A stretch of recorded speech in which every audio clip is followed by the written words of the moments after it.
All right, we are here for episode 7 of Entertainment After Dark with Boston C and BowTie. And our special guest, Franklin Branch from Aftermath.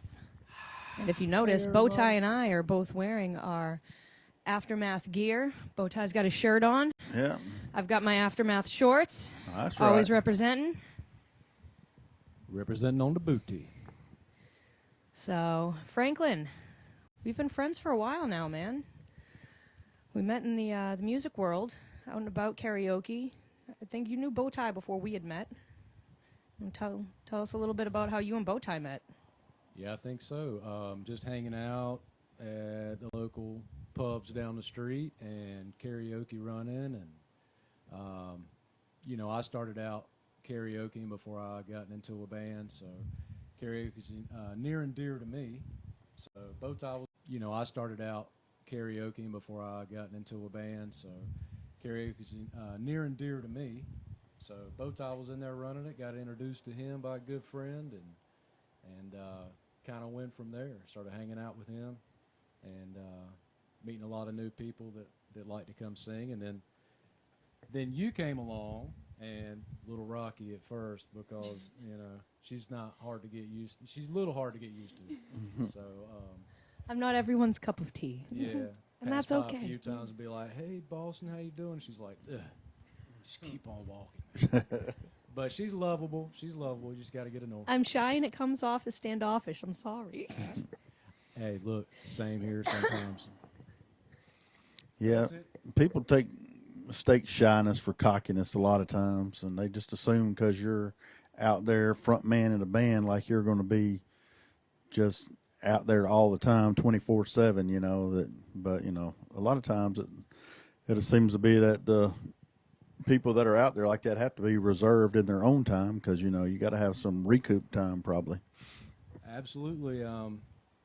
Truth be told, I am a reserved person. I don't go out looking to be in the spotlight or anything like that, but there's a switch that flips whether I'm at practice or whether we're gigging out with the guys, and I can just flip that switch and it just comes out. I want to entertain people and let them have a good time. But when the music stops and it's time for me to talk between a song or something like that, I really kind of despise that moment in a way, other than being able to say hey to everybody that's there and talk about the establishment and stuff. Other than that, I don't know what to say. So there's that part. Well, so the main topic of our podcast of Entertainment After Dark is to talk about the real, raw, wild, or even wholesome stuff that we experience working in the nightlife and in entertainment and music. Do you got any stories from over the years to tell us? We want to hear. Well, there's always stories to tell. It's just trying to remember the good ones, or the bad that makes it good. But, most recent, we played at a club, Dugan's, up in Pinehurst for the first time, and we were getting down and having a really good time with the crowd. There was this one chick though and she really came to have a good time. So, not that the guys mind us. We're there to entertain, everybody have a good time, but it's a little grabby, a little flirty, a little too flirty, if you know what I mean. And with my wife sitting 2 paces behind her. Kind of at one time kind of had to pull her in kind of close and say, I'm glad you're having a great time, but my wife's behind you, so if you wouldn't grab me like that anymore, that'd be great. And, the look of is on her face. So, other than that was a pretty good night at Dugan's. Pretty decent little story. That's stuff we like to hear. That's, working in nightlife and entertainment. Some people get a little too excited when they see some of their favorite local musicians up on stage, and they think it's an opportunity to get up with us without being invited, reach, grab, and be a part of the show. And sometimes it goes a little too far. Sometimes it does. I mean, it can go too far, but see, I don't have a too far button alarm that goes off. That has to be, taken care of by other members of the band to say, hey, don't let them do that next time. Because, we're a little different when it comes to that. We want people to be involved. That's one reason why I like to go out in the crowd, is to get people involved. and turn it from conversation into a party, So and getting up on stage with us, like I said, you can't go too far with me, but we'll let you know if you go too far. But come have a good time. I can remember going to one of your shows, and it was like a battle of the bands type situation. But it's like, sure, you went out into the crowd and everything, and done your thing. It was awesome. But next thing I know, well, oh, now your guitarist, he's out there in the middle. So it's not just Franklin. I mean, you never know.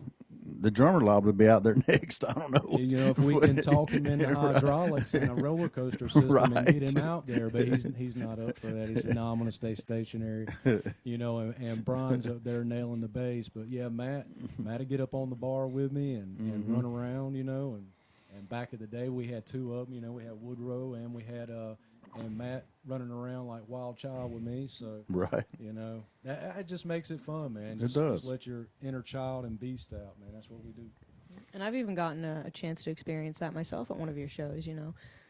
I love that you do get people involved. The overstep part that I'm talking about is when people try to insert themselves unwarrantedly. But like that night that I was there experiencing that show with you at O'Donnell's, as soon as I got there, you'd pulled a few other of the fans that were, front and center stage up with you. Nobody had tried to step up without your permission, though. Everyone caught the vibe, like, oh, he might pull me up. Well, we're just gonna wait our turn. And I was just so surprised when you were like, no expectation. Like, I'm like, oh, that's cool. He's involving people. That's awesome. Everyone's loving it. And you reached your hand out to me, and I was like, wait, what? Like, I was like, oh my God. And it's like, as a karaoke entertainer mainly, and just running DJ shows, I want to be on a stage like that with a band and the lights, and you gave me that feeling for a few minutes, and it makes you really feel like a rock star for anyone you pull up on stage just for a moment. That energy's crazy, isn't it? It really is. It really truly is, and it's phenomenal, and I'm so excited to experience that one day, but I certainly know I am not ready for it yet. Well, see, that's the switch flipping that I was talking about. There's just something about it, that feeling that you get. It's not nerves or anything like that before you start. It's the anticipation of it's not nerves or anything like that before you start. It's the anticipation of helping someone out that may have had a real crappy, can we cuss on here? Yeah. A shitty day. Maybe they just had a shit week or something like that, and they came to the bar and got to get away from it for an hour, 2 hours, or 3 hours, man. It's that feeling. But flip that switch. You got it. You got it. I mean, you alone, you've been a big source of encouragement for me and my music since we've met. I really do look to you for that light. You give me this different encouragement, the way you're just so authentically yourself. And I'm definitely that authenticity. I do want to ask you about your wardrobe inspiration at some point during this interview. But just who you are inspires me as a person and has helped me come out of my shell, like from the assistance you've given us training with the KWC. I mean, that alone, the encouragement you gave me, even when we were just doing the training together as vocal and stage performance coaches, then going into the next year, you being one of my trainers and me coming to you for advice. I mean, the amount of text messages I was sending you on a daily basis, I was like, I really hope I'm not annoying him. Like, I really value your opinion when it comes to this stuff, because it's helped me grow. That was kind of why I went, when I first got involved with KWC, I was like, I saw Franklin's performance there, and I was like, that's the kind of stage presence that I want North Carolina to bring. So, why not just ask Franklin himself? And then, that's all it took, me to just ask him. And he was there 110%, and it hasn't backed up yet. Any time we ask, he's been there to help judge, help train. And I mean, he just helped us out in so many ways. It's just, we really do appreciate that, Franklin. And we just, look forward to this year. Got a whole new year, whole new crew.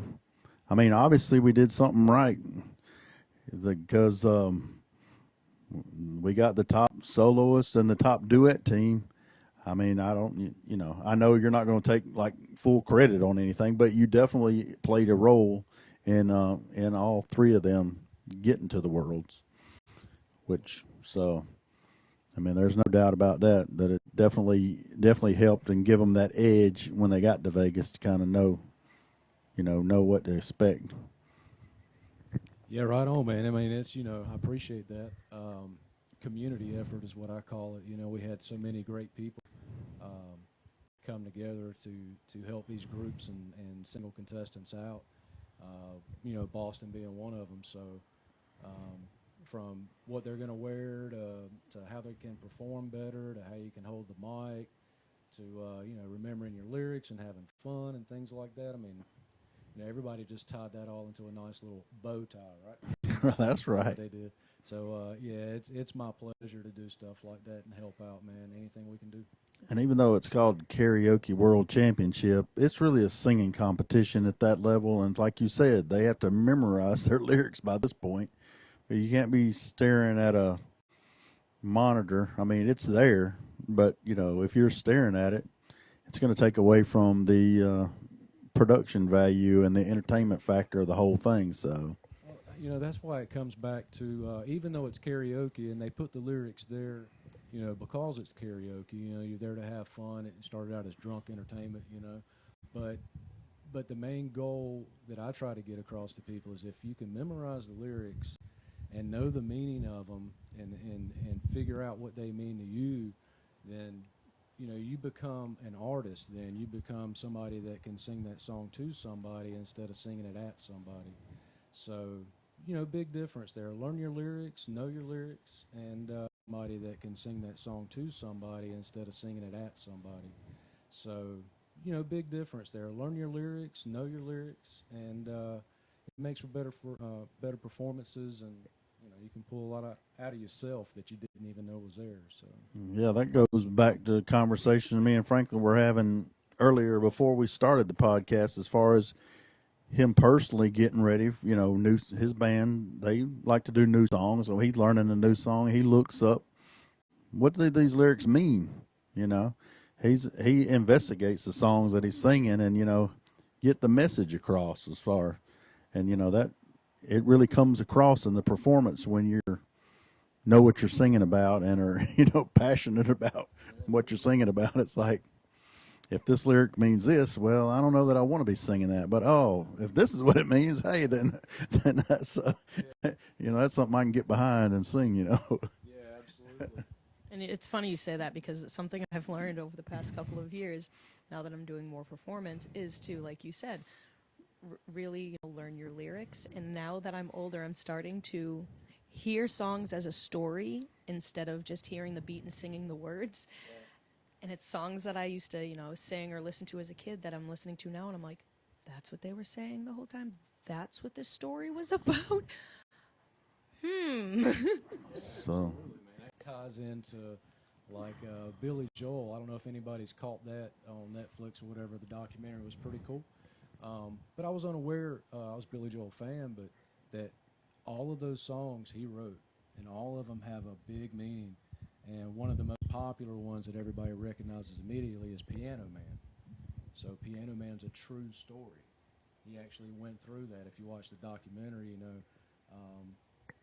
of him becoming a piano guy at a bar, going under an alias name instead of Billy Joel, because he didn't want to be putting that name out there, because he was still trying to make it big. But, long story short, once you learn the meanings and you understand what's going on, the song takes on a different value to you. You can embody it in a different way. Does that mean that we should not have our young singers, like under 10 singing Pink Pony Club? You don't think that that's appropriate, or you're pretty much game or whatever? I mean, any song is expression and should be game. As long as, if you're that, as long as your parents are cool with it and you're doing something that they're all right with. As long as, if you're that, as long as your parents are cool with it and you're doing something that they're all right with. You don't want to get in trouble that way. I'm sure a lot of parents aren't telling their children the true meaning. Because when we sang as kids, we sang a lot of lyrics that we didn't know what we were singing. Exactly. As far as. And, that's a fun song, too. But, my daughter was one of the first ones that sang it at a karaoke place for you. And, we talked about the meaning of the song together. Right. I believe I remember bringing this up to you myself. That's correct. Oh, that was unintentional. I ain't even put that together. I'm sorry It about happens, that. man. It That happens. was like, I was totally on a whole nother.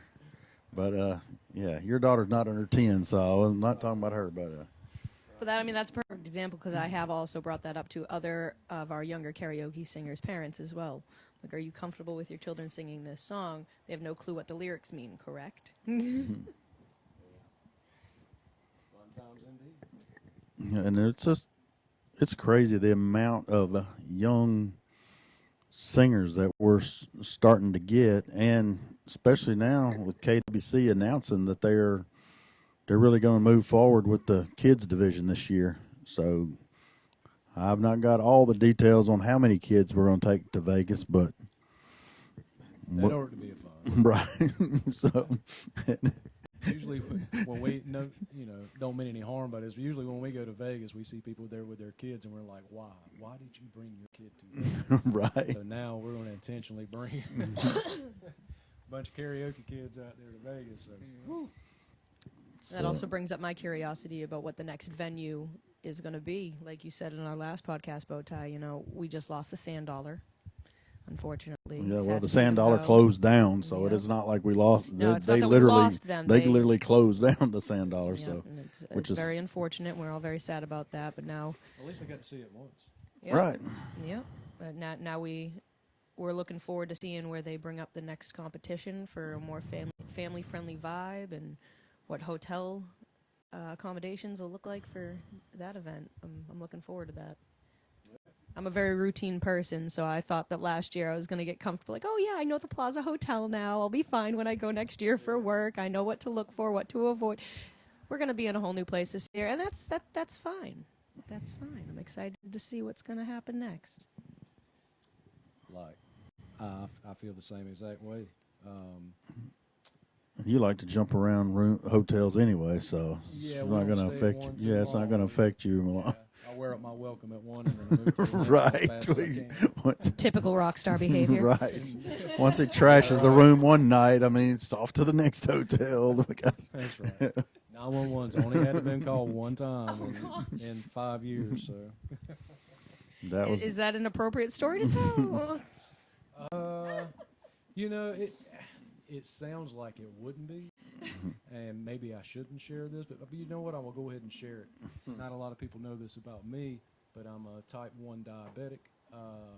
Late onset, was diagnosed with this when I was about 32 or so, and so that's been a lot of getting used to different things. But yeah, 911 was called in Las Vegas, but it wasn't because of rock star behavior or things. But yeah, 911 was called in Las Vegas, but it wasn't because of rock star behavior or sugar drop. I've never had to do this before.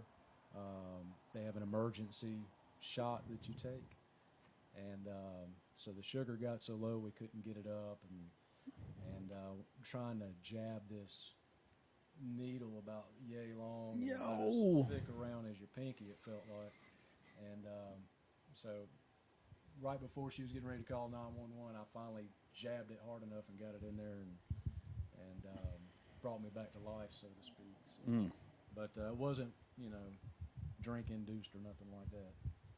But something you didn't know about me. So type 1 diabetics, type 2 diabetics, I'm with you, man. yes, I'm just borderline, so trying to avoid going that direction. So Rock stars are real people. We got real life illnesses, real life health conditions. It's not all just living large. That's what I said. Everybody's, be nice to everybody. Everybody's battling something. You have no idea what it could be. You have no idea who, because, type 1 diabetics understand this too. You can have low sugar, high sugar, and it can affect your moods. So if you run into me before and I wasn't as nice as I was the time before, it could be the sugar. So just be nice to everyone, right? And always be careful when giving treats to a diabetic as well. You never know if you're going to overload them on a sugar intake. That's true. Remember that button I said that I don't know what's too far? Be careful.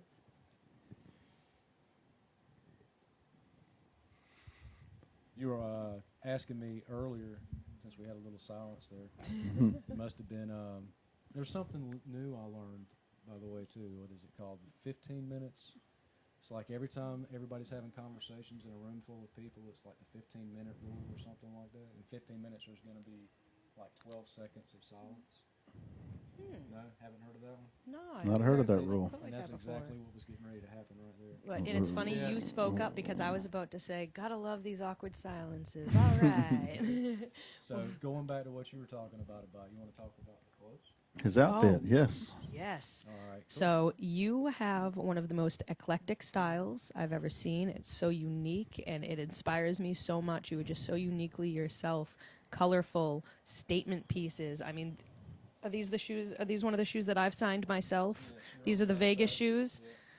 You know, tell Oh, us a yeah, little bit Boston about your C on the toe style, over here. what your inspirations were from a young age into your current music years. All right. So being born at a time, I was born in '77. Didn't do the math. That put me right into the zone of when the '80s and, like my shirt says, MTV broke out. So from a young age, my parents were already buying me police shirts, and I don't mean like woo the police. I mean like the police Sting. So yeah, exactly.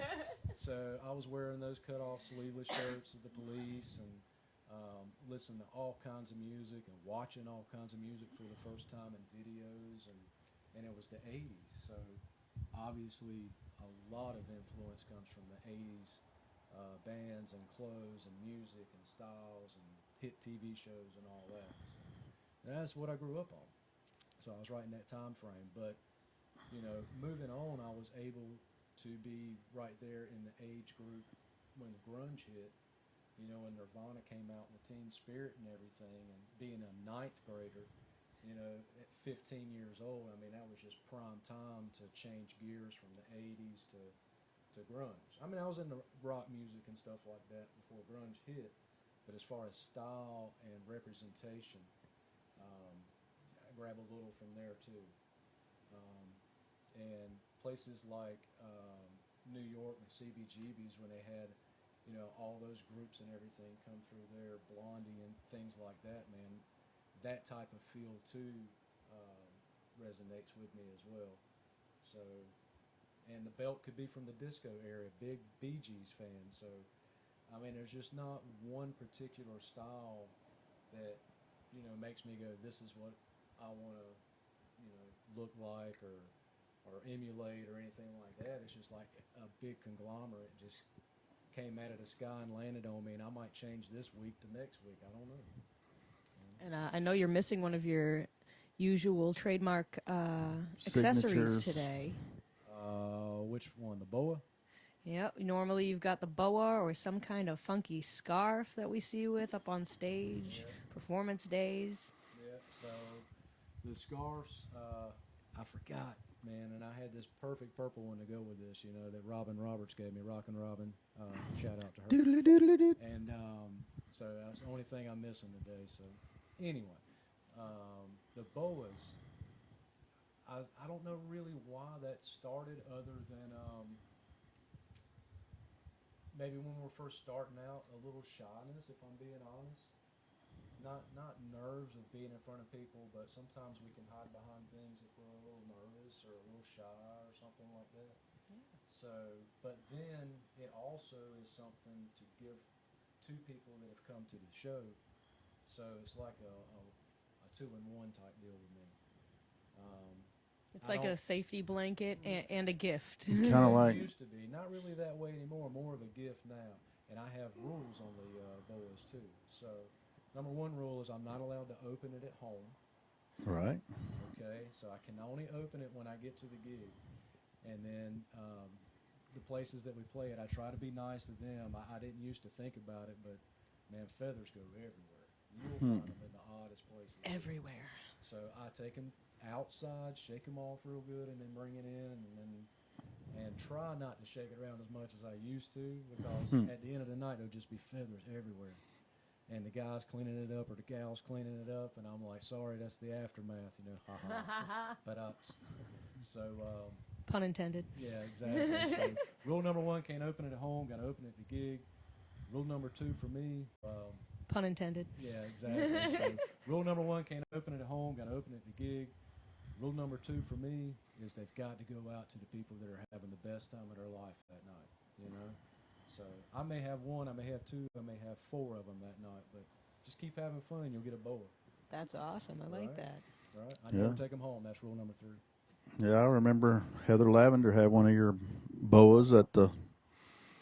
She brought it to karaoke. I think. was finding feathers all over the place. Yes, this was Man, Matt can open a guitar case at practice, and it could be, because it's a different color every time, and it could be from a show 2 or 3 years ago.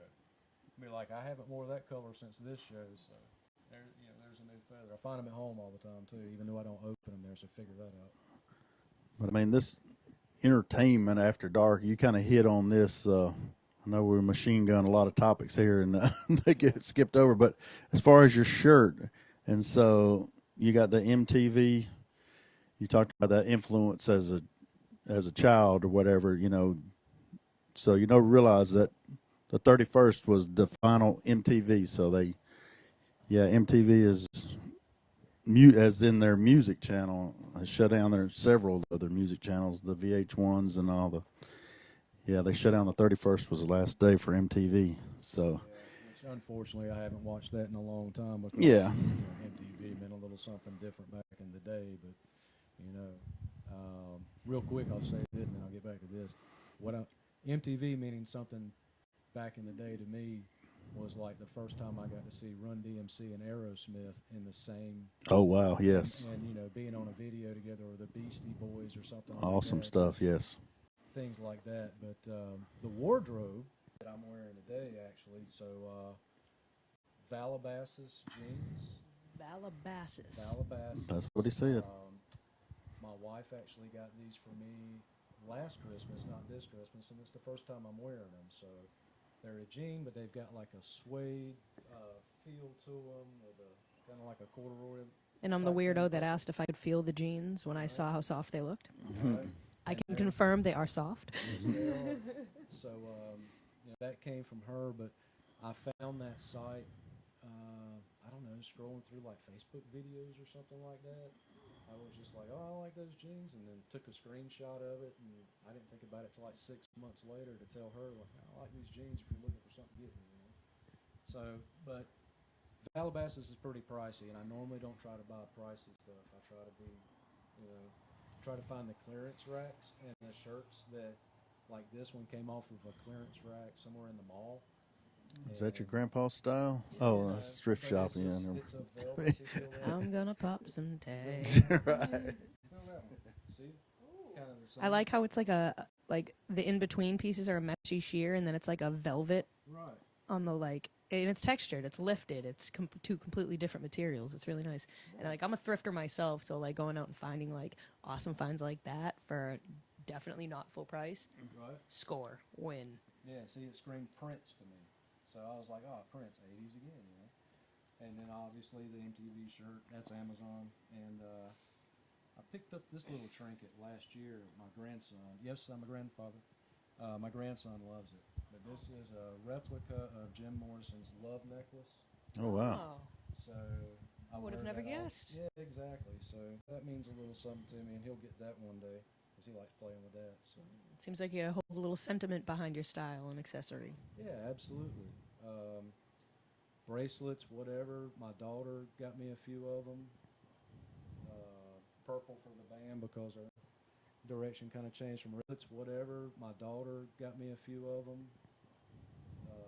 Purple for the band because our direction kind of changed from red and black to a purple and black. So, and then went in my grandma's jewelry box and got some rings.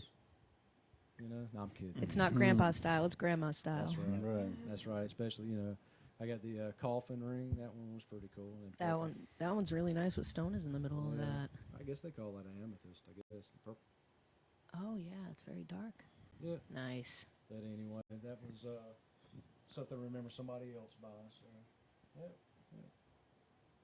Other than that, man, off-brand Converse sneakers are not even, they're not even real Chucks. These ones are all signed up. These ones are customed. Yeah. Threw some purple laces in there. I don't know. Just do what you feel. I like it. Right. Authenticity. I had all kind of weird shit, hanging at the house or in my drawers, and my wife would see me in there running around, the day of a gig or the night before the gig, and I'm laying everything out and going, hey, I haven't worn this, and this goes with that, and that goes with this, and somebody might like that. And there's no better compliment to go anywhere around, even like Vegas and stuff, because I have a countdown when I go somewhere. My wife would be like, don't wear that, that looks kind of funky. And I'll be like, okay, how many likes can I get today? So I'm walking around, somebody will go, nice shirt, and I'm like, 1.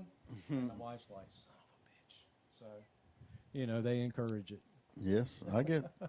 I like I've been known to wear some wild shirts. I mean, this is granted an Aftermath T-shirt in honor of our guest today. So I think that's the plainest T-shirt I've seen you wear in a long time. oh, it's not plain. It has this red swish on it. Plain-est. Right. Hulk Hogan vibe over here. It's not blank, but it's plain compared to what you usually wear. But we're representing today, so that's all right. But yeah, so I put the hat on to kind of make up for it, to balance it out. Usually the shirt would be more wild like that, but Gotta have the statement piece. But yeah, it's like if you get the right, like I said, the right comments on a shirt, oh, that's a keeper. Then otherwise, then I'll put it in the little storage building out there so Boston can tell me to get rid of it later to make room for our we will be going for our home for our new home for the podcast if we ever get that building cleaned out from all my shirts and other equipment we have hid in there. One of these days I'll get you to agree on a time. Right. But yeah, I'm getting quite a lot of shirts balanced up, so we'll probably be making some collector pillows out of some of them, and yeah, they'll be available soon. I have a friend who takes old clothes and T-shirts and things and makes bed runners, quilts, bags, and I'm thinking about having all of my BowTie shirts from the past 3 years because we've got quite a collection of different runners, quilts, bags, and I'm thinking about having all of my BowTie shirts from the past 3 years because we've got quite a collection of different BowTie shirts. I'm thinking about having them made into a custom quilt for me. Find a good way to save them without just hoarding them in a box. I want to be able to put them out, display them, continue to appreciate the ones that I don't wear anymore. Yeah, and Boston's got her own style too, so it's kind of hard for her to hold in with her style and then work all these BowTie T-shirts into it. She tries to incorporate them in the best she can, but it's it does kind of cramp her style sometimes trying to wear all these BowTie T-shirts. It was easier when it was all baggy shorts, baggy pants, and just loose T-shirts. But now that I've started getting more comfortable in myself, wanting to express myself a little bit more, it can be hard sometimes when I want to wear like nice pants and heels with a BowTie Entertainment T-shirt. But hey, that leaves room open for us to customize some more stuff for me. You're not getting, people aren't thinking you're my 14-year-old son anymore. So it's not the same as it was when we first started out. I hate to say it, but it was so valid that they thought that. Right. It was. I used to shave my head, and I have a very androgynous face, I've noticed. Like, I can look like a young boy or a young woman, but for some reason, nobody realizes I'm a 30-year-old woman. Right. Not a 16-year-old female. Like, there's no in between for me. Right. I'll just appreciate the fact that I look this young as long as I can. Exactly. But Nothing very wrong valid with that. quite a few people thought I was a little boy. And there's nothing wrong with that. That is all right. I embraced it. The fifth has been pleaded. Oh my goodness. Not anymore. I thought, And I thought we were going to hear all the truth, Franklin. Now you're holding back here. What am I holding back, man? We need the stories. Right. I know me and Heather during our podcast that day, she had a memory from one of your shows recently. I know you have so many shows and so many instances. I'm not sure if you fully remember this one, but she was at one of your shows and a woman went on the code stage. name for this girl, Heather, code named her crotch dress girl because she would always wear a dress that was short and revealing. And she has a tendency to put herself on stage with musicians or at karaoke and when she is not supposed to be on stage. So with this show of yours in particular, she had joined you on stage without you inviting her. And you just kind of stood there, I guess, and you looked around like, does this belong to anybody? I may have even said that. Does this belong to anybody? As Heather said you did. She said you asked if this belongs to somebody. It was in the cutest way, though. I know it was. I know when you are never disrespectful, never rude. Even if some people could use hearing something in a different manner, you always come off in a way that's receivable and palatable for people.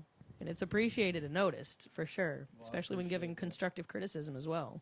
Yeah, I appreciate that. Yeah, there's no sense in trying to, be too abrasive, for lack of a better analogy, Simon Cowlish. Old school Simon Cowell. Yeah, you know what I mean? Not here to judge anybody, man. Not here to say you're doing it wrong or right. But there may be a better way. But yeah. And there's a respectful way to hold our boundaries as well. That's right. That's right. And if you're going to stand over the stage lights, you're recommending that these ladies wear their underwear is what you're saying. All right, you want to hear that one? Yeah, okay. Oh, my goodness. Well, hey, while we're getting the stories out there. Well, we were on a podcast before, and I think they had to edit this one. Goodness. Well, hey, while we're getting the stories out there. Well, we were on a podcast before, and I think they had to edit this one. And oh no, we won't be doing that. So, playing one of our favorite places, O'Donnell's, and way back when we decided to create this box with a light that shines up, and because sometimes the stage can be dark, and you want to light it up or give it some effect up there, just something a little different than anybody else was doing. So anyway, this box has been used and abused and rebuilt like 3 times, and people like to get up and dance on it. I'll get up and dance on it. Matt to get up there. This particular night, there was a young lady in a dress, short dress. I wouldn't even say mid-thigh. I'd say like quarter hip.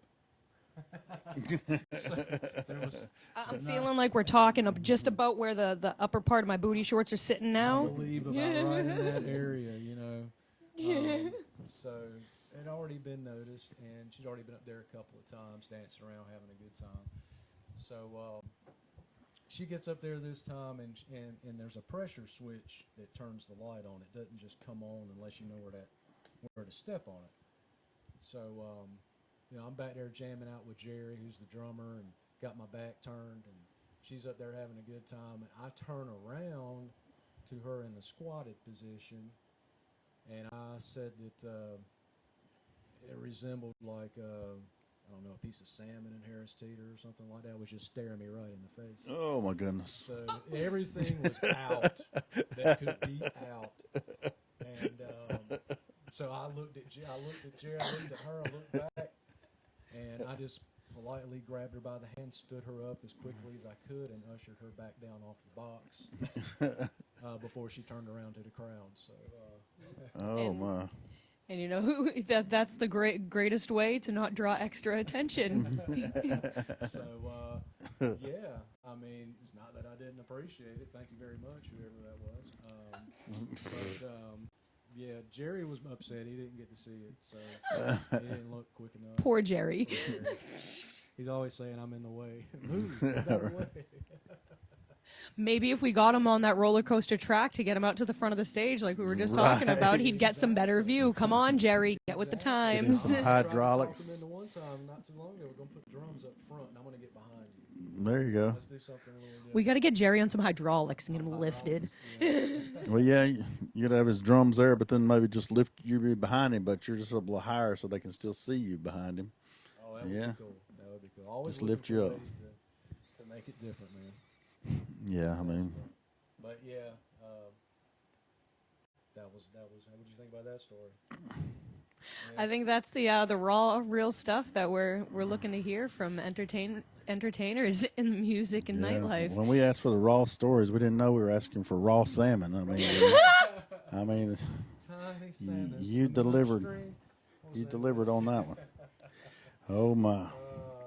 But yeah, also we have the recognition of we call ourselves a party band. We want to be a party band. We want everything to be upbeat, having a good time. People, having a good time are going to buy more alcohol from the bar. Right.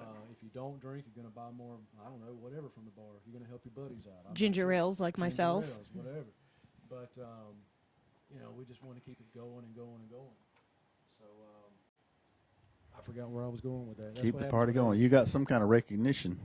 Oh yeah. So this was O'Donnell's as well. This was the first time we ever played there, and it's not what we get up on stage asking for or want people to do or anything like that. So don't worry about that. But the bouncers came to us after the show was over and was like, "Those are the first pair of tits we've seen in here in like 5 years." So we had somebody flash us. So they were like. And, I thought it was just normal for that place. I was like, no. So we got that recognition, I guess. You never know what you'll see at an aftermath show. Well, That's right. Come out. You never know. Boston does karaoke there every Thursday. Boston, do you see a lot of that at the karaoke shows? We definitely have some interesting experiences, but I do not believe I've had any nudity at any of my events. Okay. You haven't had me there yet, right? Well, I can't say that, but I have had some, but it is. Yes, it was. You remember our old buddy Z? You know him well, yes. Yeah, that little place that he opened there in Hamlet. That would have been. At the karaoke. Yeah, when I was doing karaoke there. How did I miss that? You just weren't there that night. I mean, yeah. I always missed the wild nights. We kind of covered this on, I think, probably our second episode, but I can just briefly recap that. We were going later and later, and it was like this was one of those nights was going to like 3 a.m. So it just keeps getting wilder and wilder the later you get, and so yeah, this one girl had been drunk since game point one, I feel like, but she had sang a couple times, and then she wasn't even singing at this point. She just literally was at the far end of the bar, and I mean, just straight up took off her shirt, bra, and everything, threw it down, and walked all the way to the front door, but then had to come all the way back to get it. So, I mean, way to the front door, but then had to come all the way back to get it. So, I mean, I believe even your drummer would have had time to see that. Right. I know. Jerry just keeps missing out on all the fun. Right. And it's like, and my wife had literally left not too much before that, so she missed it as well. But don't worry, I'll let her know about it. Let her know about all the fun that she misses when she tries to leave early like that. But yeah, it's crazy. You never know what's going to happen, but that's not the norm. Yeah. Definitely not the norm. If you're looking to get an extra show at one of our shows, I promise that is not a frequent event. Don't come looking for it. You probably won't get an extra show at one of our shows. I promise that is not a frequent event. Don't come looking for it. You probably won't find it. We need 5 guys to go up there now and do the full Monty. When's the next show? Right. Yes, at O'Donnell's Thursday. Y'all be there. Oh, my goodness. I'm willing to miss that show. Anybody accepting that challenge? Now, Franklin, you've got one of the more popular bands in this area of North Carolina. Do you guys, for the upcoming year, have times and availabilities if anybody would want to book you out for private events? Actually, we don't have all of our dates gone for this year yet. Oh, wow. We were holding on to a couple more till we heard back from a couple of places. So we're not a band that plays every week. Some bands play twice a week, on the weekends. We book anywhere from 12 to 14 gigs a year. So we're only playing once a month, sometimes twice a month. and we'll take a month off too for vacations and whatnot and things of that nature. So Got to be able to go to Vegas. got to be able to go to Vegas and I stuff mean, like that too. So we do have a little bit of availability there. First gig's January 31st at O'Donnell's, and we have many more dates lined up, but we haven't wrote like definite on it yet because we're waiting on a couple of things. So, but soon. that, and I mean, all of you guys, you know, you're a very popular band. You put a lot of time and effort into practicing. You know, you do 12, 14 shows a year, but you guys do have day jobs, your own businesses, things like that. You know, what do you do for your regular income? So, yep, everybody in the band. Jerry works a full-time job. Brian, Matt not only works a full-time job, owns his own business too. So, what do? I am the local Richmond County and Moore County honey-do man. So, I was calling my business Franklin Branch Improvements for a while. Since I was 12 years old, I was building houses. I'm not building the house, but toting lumber for my dad, being a grunt worker, and then learned how to do everything that he was doing. And so I put them to my talent use about 10 years ago in Richmond County and about 5-6 years ago in Moore County. So build decks, install fences, remodel bathrooms, change a light bulb out. I've even watched fish, the house, and the dog for a customer. So, just swinging by every once in a while. But somebody may not have the capability to change out a receptacle or, something along those lines, and they can call me and I'll come do it. Or I'll build you something or I'll remodel something. So. The honey-do man. Yeah, exactly. And now, if anybody in Moore County or Richmond County, North Carolina, want those kind of services, how could they find you? So you can find me on Facebook, Franklin Branch. Just go there, and then I've got 2 different pages under there for my business. But most people just message me. It's 910-603-7270.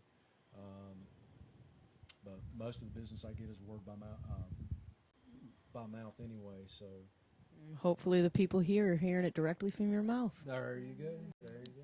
And hopefully, those wild women are not listening and going to be sending you all kind of photos that your wife is going to be having to tear up your phone over. So No. There may have to be a customer screening process. right, Right.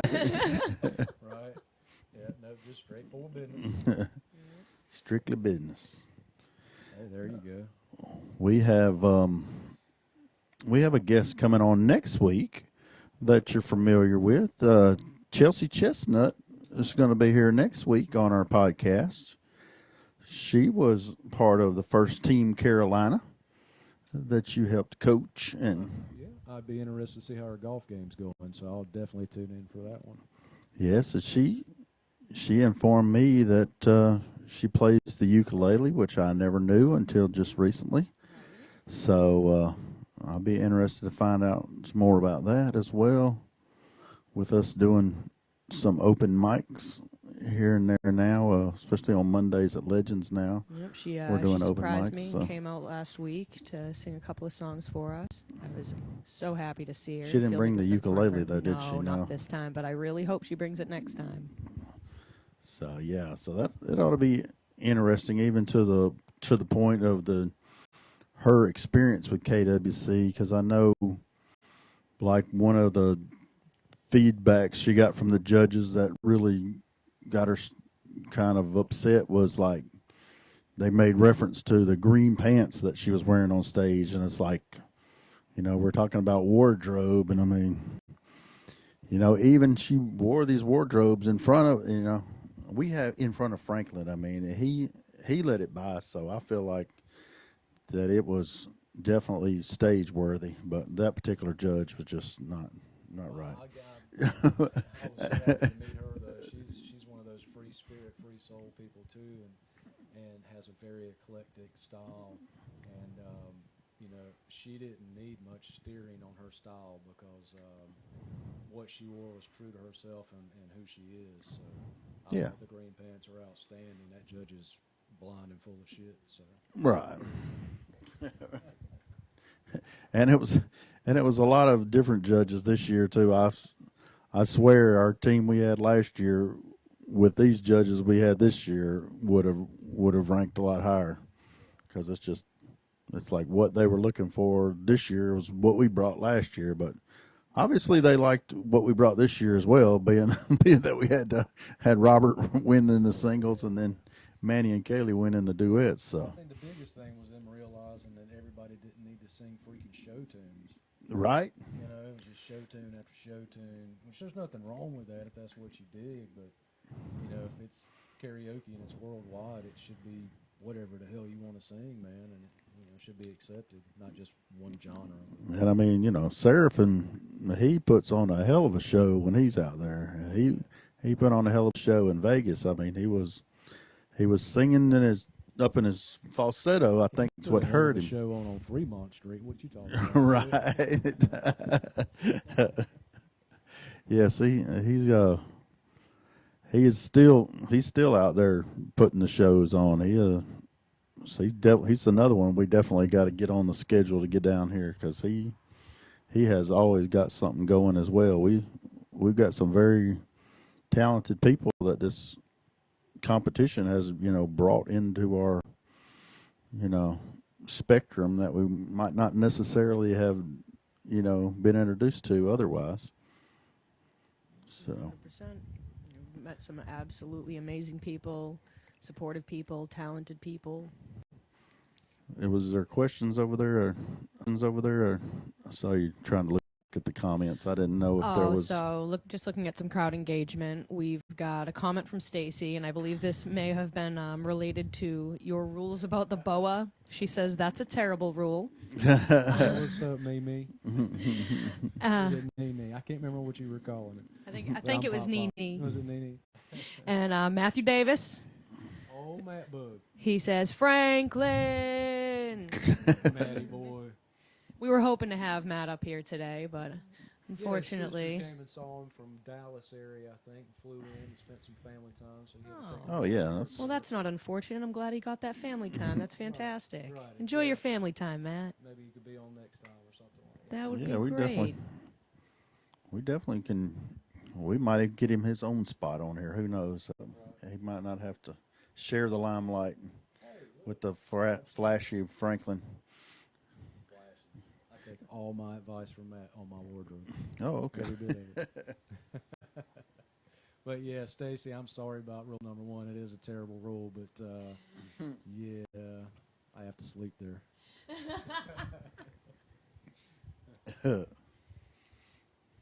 We still got a few minutes left here. Any I see one Any of the great stories? band fans out there, though. Old Beth Leviner. Little Beth action. Beth, she's responding to the story from the night Heather was at your show. She says Franklin's exact words were, "Who does this belong to?" regarding crotch dress girl. What's going on, Beth?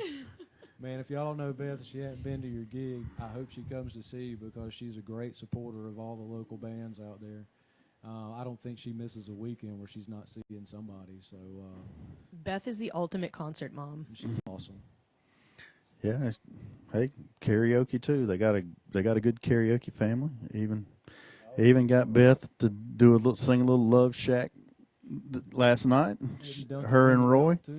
Duncan won the belt, and Yes. Roy was presented an award for attending the most BowTie Entertainment shows. And Duncan won the belt, and yes. Roy was presented an award for attending the most BowTie Entertainment shows in within a year. 2025, yes, he is really between. I mean, we have lots of options. Some nights we'll have up to 3 shows going at one time. So, he's definitely between all the different shows that we got. It's like he seems to be at one most of the time. Even if Beth's out watching the bands, he likes to support the karaoke. So And we their appreciate support that. doesn't just stop there. They support everybody in the music world. Oh, yeah. That they know here. I mean, and even Roy, not just attending our shows. Roy and Beth and Duncan and of course Heather have all become like family.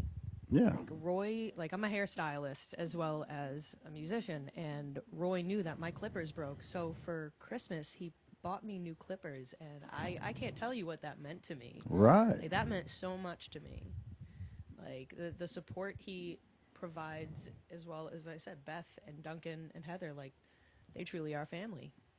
Yeah, and I mean, a lot of people are like, they see you coming in or at the end of the show going out, and then they'll be like, "Can I?" Like, well, I kind of got to get my stuff packed up before I can carry it out. But I've been many a nights. Roy and Duncan, they'll chip in and they'll help carry stuff out to the car. I mean, they just jump in, help just like family, like you said. So I mean, it's really cool. Very authentic, man. Yeah. What you see is what you get with them, and they're really nice. But going back to the BowTie Karaoke Championship belt, back in 23, we did a situation where we had judges for the belt, and Franklin was one of the judges, and I mean, how many sing-offs did we have in that championship? Because we came down to 2 singers, and then and it was like they had to go back up and sing again, and it was just like it was kind of like I wasn't to do a popularity contest, but now it almost has kind of come back to that because just of all the whole dealings from that night with the judges. I know Shenanigans was my second place winner, and I mean she would have made a great champion as well. The D that won the belt, unfortunately, is not in this area, so we really don't see him that often. And he had some ties to some of the judges, so I was, had to hear a lot about that. So, not to Franklin though. Never tied to me. Right? No, he wasn't tied to you at all. If you were, I'm sorry, dude. No. So like I said, it's kind of Duncan won based on the votes that he got, and let's face it, he's just his first year in college, I believe it is, and he's got several friends that are tech savvy. So he was able to get the votes, and he put on a performance. He might have put on the performance of his life there. You were there, Boston, watching that. Absolutely he kicked blown it away. up. He kicked up his Absolutely game. He did not. blown away. I saw him get up there, and I was like, "Yep, it's gonna be Duncan." Yeah, The progress he's made, the way he's come out of his shell, the way he works a room, not just a stage, the way he can work a room is phenomenal. Yeah, he's not even 21 yet. I caught that video, so I got to see him. He knows his lyrics. He felt the music. He didn't have to look at anything. He got off the stage. Like you said, he worked the crowd.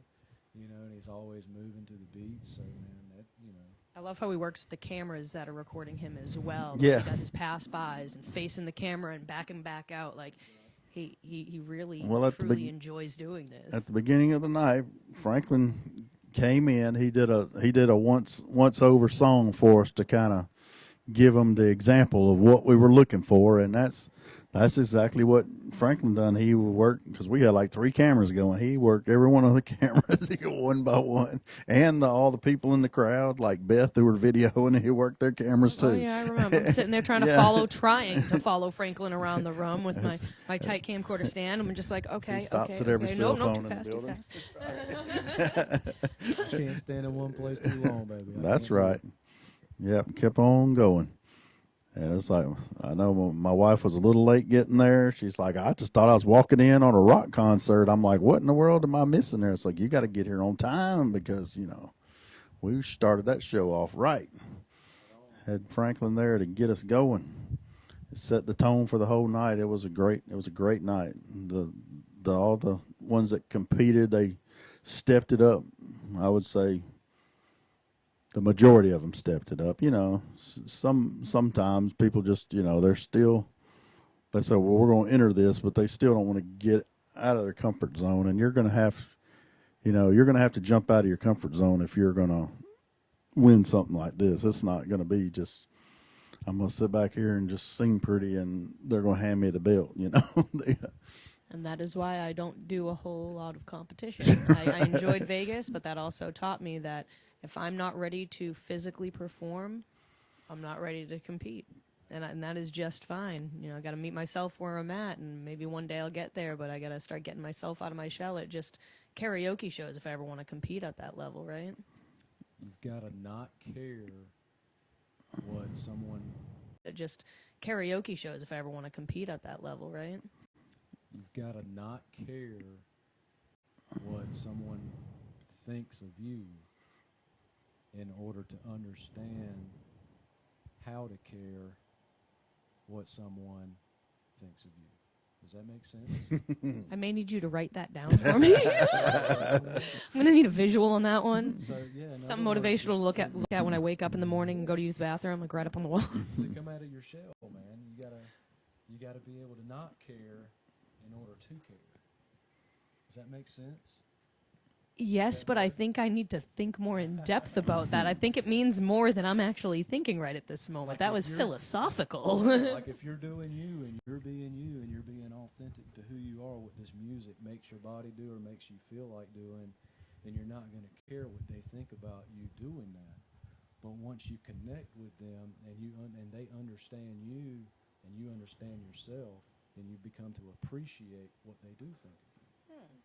So there you go. I try to put I like it a different that. way. With I you like being that. in a band, Franklin, do you think it's So there you go. I try to put I it like a different that. way. with I you like being that. in a band, Franklin? Do you think it's easier when you got a whole band up there with you as opposed to when you're just standing up there solo singing? Because you did karaoke before, you said before the. Yeah, absolutely. Because the thing with cover bands, and some cover bands can be 100% cover, sound just like the record, sound just so, the radio or whatever.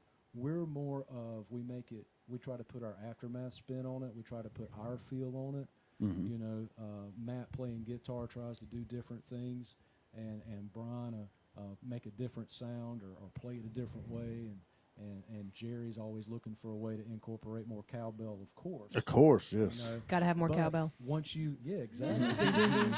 But as somebody going to karaoke, not knowing, okay, if I'm asked to sing, I really don't know what I want to sing, but I try not to pick our songs that we perform out as a cover band because we may play them a little different.